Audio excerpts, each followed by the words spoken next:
Well, good morning, and welcome to Arizona Rick Helps Real Estate Show. So the goal of this program this morning is to just kind of give you a quick snapshot of where we are with the numbers. And at the request of one of our subscribers, we're going to talk about Arizona critters.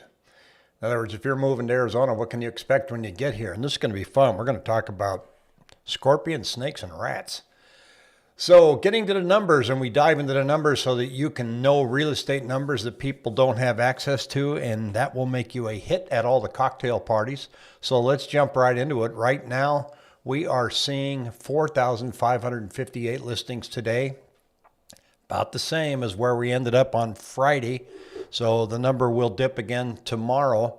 I'm a little encouraged, but I try not to get too caught up in this. But, we did learn from Tina Tambor from the Cromford Report that sales are dipping. Buyers are backing off at about 7% a week.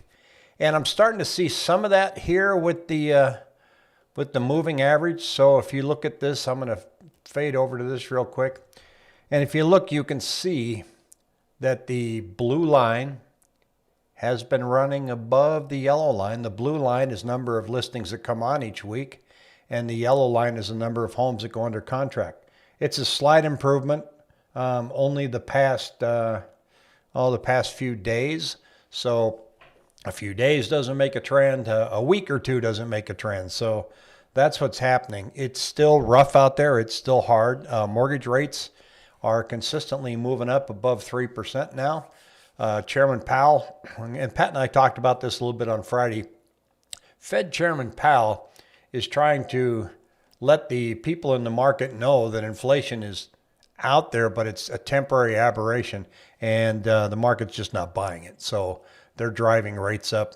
Where they go, I don't know, but I have an interview coming up with Sam DeGreen with DeGreen Financial. And if you listen to 55 KFI on Saturdays, you hear the DeGreen Financial show, and he agreed to jump on here. So we're going to talk today and figure out what day we're going to do that. That gives us a little conversation outside of real estate on where he thinks the economy's headed and what numbers he looks at. And I'm looking forward to that. I get to be a financial geek for a few minutes. So, hey, let's talk about critters, huh? When you move to Arizona, everybody says, oh, watch out, they got rattlesnakes. It's really bad out there. And we don't have pythons and we don't have alligators, so I'm not sure just how bad it can get. But I'm going to show you what we do have. And this is the number one culprit, and I hate these things. This is our lovely, wonderful scorpion. And they hurt. Now, I haven't been stung by one. I have seen them. I'll kind of get into that a little bit. This is called the bark scorpion. They're pretty doggone hard to see. And where are they? Well, the short answer is they're everywhere and they're not. Scorpions don't have a particular neighborhood they hang out in, and they don't have a particular part of the valley they hang in. They're just everywhere, but they may not be in your house. They might be at your neighbor's house. So you just have to ask, have you had scorpions in this house before? Now, that doesn't mean you don't buy the house.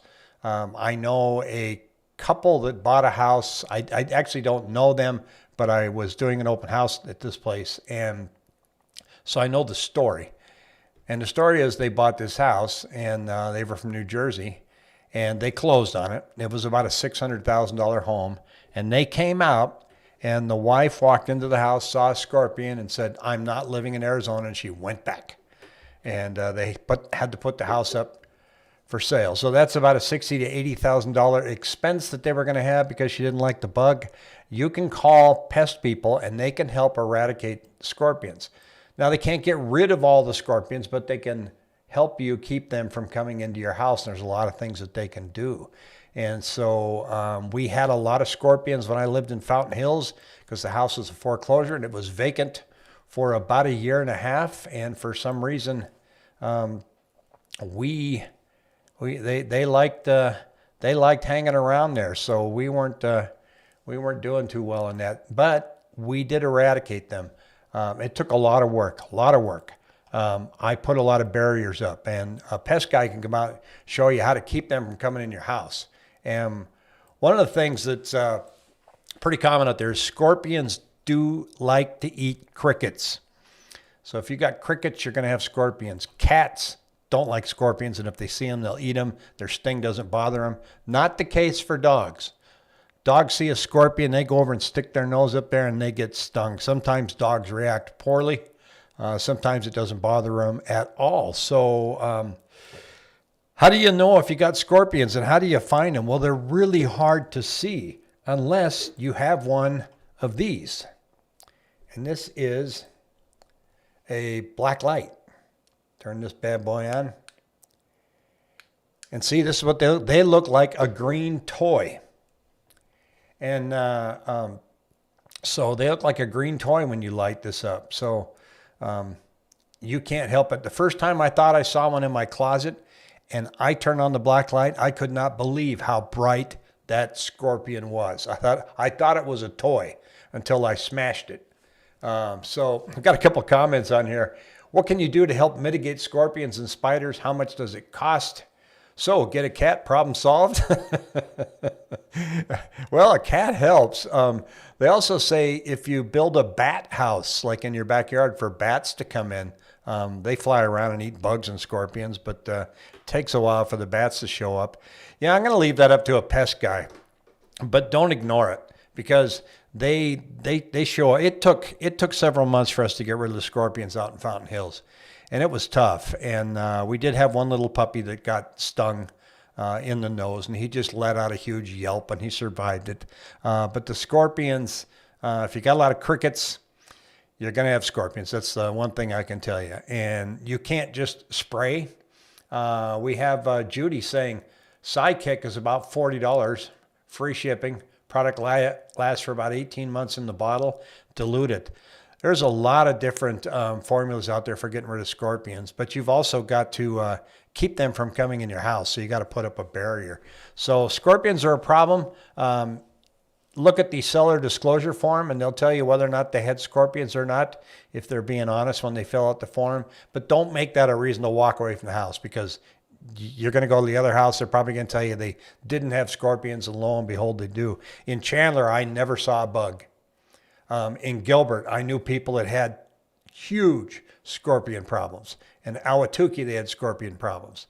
But the house next door to you in Ahwatukee didn't. Talamer here says, I found a few scorpions in the yard of our old rental. Had pest control treat the property. Never saw one. Paid $50 a month. If you stay on top of it, you can get rid of that issue. Now let's talk about one of our favorite bad boys out here in the desert. I hate these two. Diamondback rattlesnake. It's not the only poisonous snake we have out there, but this is the most frequent one you're going to see. Where are you going to see them? Mostly in the desert areas. Scottsdale, again, Fountain Hills, Tucson. They like to live in the desert. Judy in Arizona didn't have any scorpions till the neighbors redid their pool. That's because they dug up their nest and they had to find someplace else to go. Rattlesnakes can be just about everywhere, but you don't see them in Gilbert. You don't see them in Chandler. They're just not walking around down there. There's too much urban growth. But boy, do you have them in Scottsdale. And when I say Scottsdale, I mean the outlying areas up by the hills and the cactus. If you see cactus, you're going to see them. They're prevalent on a lot of golf courses. If you hit your ball out of the fairway, leave it. No golf ball's worth that much. You go out digging around out there, you're going to get hit. Here's the statistics I learned when I was in the Boy Scouts. I was a leader, and the guy from the Phoenix Zoo came out. What do they call them? Epidemiologists or something like that. He said 85% of snake bites in Arizona are men. Of that 85%, 75% were intoxicated. We just can't leave them alone. Ooh, there's a snake. Let me get him out of here. They rattle for a reason. They want you to go. Now, they can jump half of their body length. So if it's a 3-foot rattler, they can lunge forward, 1.5 feet. So let's see. Oh, here's running at altitude. As a trail runner, this is one of my biggest concerns. Yeah, run fast. I went hiking once. Get this. We had all these Boy Scouts. We went out to the Salt River. We were going to hike and then float down the river. Now, I'd been in Arizona for years. I'd never seen a snake and I never saw a scorpion. That all went away when we went on this hike. We were all walking up this trail and we all stepped over this rock. And the third to the last leader that stepped over the rock heard the tss, and he goes, snake. Every one of us had stepped over that rock and there was like 15 of us. And that snake had enough. So he's kind of like, get out of the way. Then I sat down for lunch, sat down on this log, opened up my lunch, looked down. There were baby scorpions all by my feet. So I stood up. I didn't have lunch there. Rattlesnakes, you can pretty much keep out of your backyard. If you got a block wall, so you can go around and make sure that you don't have any entry points. You can get this wire mesh that doesn't have more than a half an inch opening, so that they can crawl through, because they can get pretty skinny and pretty small, but they can't climb more than 2 feet before they fall backwards. So you put wire mesh. If you've got one of those see-through fences and you're by a golf course, you're by the desert, you're going to want to put one of these up, and you're going to want to keep them from your backyard. And if you keep them from your backyard, it doesn't mean they're going to just slither up the front yard and go to your front door. I don't see them all the time. I did have 2 sightings in Fountain Hills when I lived there. One, I went back out. Judy says 1/4 inch will keep baby rattlers from me. Yes, that's true. I went in the back. We had a pool pump was on the other side of the block fence. So I'd just go out, to hit the pool pump to get things going, to clean it and everything. I went out there and I leaned over to hit the switch. That sucker was right there. And he was huge. I never jumped so fast in my life. Then I had another one that was in the front. We had kind of an entryway that was covered, and there were a bunch of bushes out there. And I'm spraying away, and I go, oh, wow, well, look at those leaves. And they weren't moving. I was spraying them. I was hitting this rattlesnake with water. Fountain Hills, they'll call the fire department. They'll come pick the thing up, put it in a bucket, take it out to the desert. But they don't do it without making you feel like a complete wimp. Oh, you're afraid of snakes, huh? So they'll get rid of them. So dogs... Dogs are a danger around rattlesnakes because just like drunk golfers, they won't leave them alone. They got to go up and poke at them and sniff at them, and they'll hit them right in the nose. And that's an expensive trip to the vet. So if you got a dog, you want to make sure that your backyard is set to where they can't get in. It's not impossible. You can do that. Keep in mind, in the meantime, there might already be a snake in your backyard and you just locked them in. So just be aware. And your dogs can, they can have a problem if they get near one of these. Now, the other thing we have out here is coyotes or coyotes. And they're pretty much everywhere. You don't see them running around the city too much, but I have driven around Arcadia and just seen them casually walking down the street. They'll leave you alone if you leave them alone. They won't leave your small dogs or cats alone. They will scoop them up.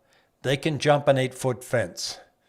So if you got a little puppy dog that's running around the backyard and you're up against an area where there's a lot of coyotes, be careful, because they will jump in and they will take your small animal. And they howl like crazy. Again, in Fountain Hills, we lived one of these, by this canyon, and we heard them every night. When they kill something, they celebrate. They're just screaming and howling. And so they'll leave you alone. If you leave them alone, but if you don't feed them, don't throw any food over the fence thinking you're helping this poor skinny cow. Believe me, they're getting enough food. They eat a lot of rodents that you find out in the desert. So you'll see them walking down the street every once in a while, just casually. Another animal that we have, and I think I didn't get the picture here. Let me pull it up. I think I did grab it. I forgot to move it over where we could see it, and that is javelinas. Yes, there it is. Okay, there's the javelina, the wild pigs. You could find those anywhere in the desert. They wander around. They eat fruits and vegetables. And if you put your trash outside like every Wednesday, they know when trash day is. They're not walking on your street on Monday, Tuesday, or Thursday. They're there on Wednesday. They knock your trash down. They go after your corn on the cob that you ate, and it'll be a whole family of them, little kiddos and everything. they make a terrifying noise when they're scared. It's like a, like they clatter their teeth together. And you don't want to get too close to them because they will attack you. But if you see them walking down the street and you're walking on the other side of the street, they don't come after you. If you startle them, just like anything else, they'll jump. We went for a walk once down the street, and one of them was sleeping next to this landscaping rock, and I was walking along, and I scared it. That thing scared the crap out of me. That noise they make is very effective in taking us humans and telling us to get lost. Okay, the last one here on my list of things you'll find in Arizona, and this is a rat. And a couple different kinds of rats. There's desert rats and there's roof rats, and I'm going to get into what both of them are. These rats that we had, they will crawl into your engine when your engine is still warm but not hot, and they'll try to make a nest in there if you're parked outside. Like I had my truck parked outside. My wife had her car parked outside, not all the time, but enough to where they crawl in there. They eat your wires because the wires are actually made of peanut oil, and it's a great meal for them. And you'll get out and start your car and nothing happens. Once a week, I'd go out and just open up the hood of my truck and see, and sure enough, I'd see them start to build a nest. And you just knock it out, but they'll keep trying to come in. So you just have to open up your hood every once in a while and see if they're trying to nest in there. But they'll eat your wires, and there's nothing you can do to get around that if you're leaving your car outside. They'll eat your wires. Now, the one that you can control used to be a big problem in Arcadia, and that's the roof rat. They call them the roof rat because they live inside your rafters. They get in, they crawl in.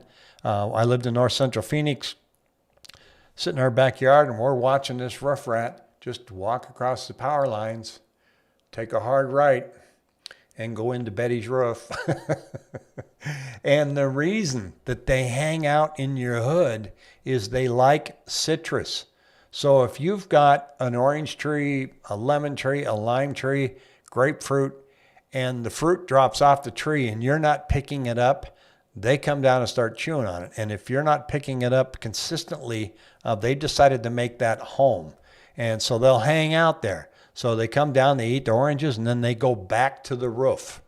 And so pick up your citrus. That's why you'll see a lot of HOAs saying that, they're very restrictive on citrus trees, even though you want that orange tree. And you go out in your backyard and you can look on the ground. If you find an orange that's got a hole in it, you have roof rats. So you've got to scoop those up. Now, you can trap them. You can get traps. You can trap them, get rid of them, do whatever you want, take them to the neighbor's house. But just kidding. But you can trap them. But if there's one, there's more. If they get into your attic, there's going to be a lot more. They like to procreate.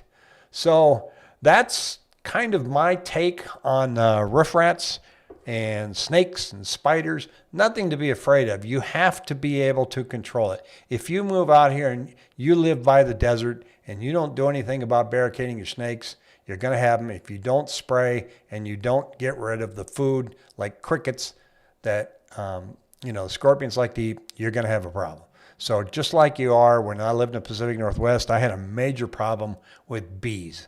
And bees were everywhere, and they drove me crazy. And in upstate New York, you had mosquitoes, and I was their favorite flavor. I had to put on repellent just to take the trash out. So every area that you live in's got some kind of bug and some kind of reason why you shouldn't go find that golf ball that you hit way off. I golfed in South Carolina. I started walking over, and they go, "Don't do it, Rick, snakes." And so I left the ball. Not going to do it. Tomorrow I'll give you a little bit more of a detail on where we are in the Arizona real estate market. Drifted off just a little bit on this one. And I should be able to know tomorrow when we're going to be talking to Sam DeGreen. In the meantime, everybody have a fabulous start to the week.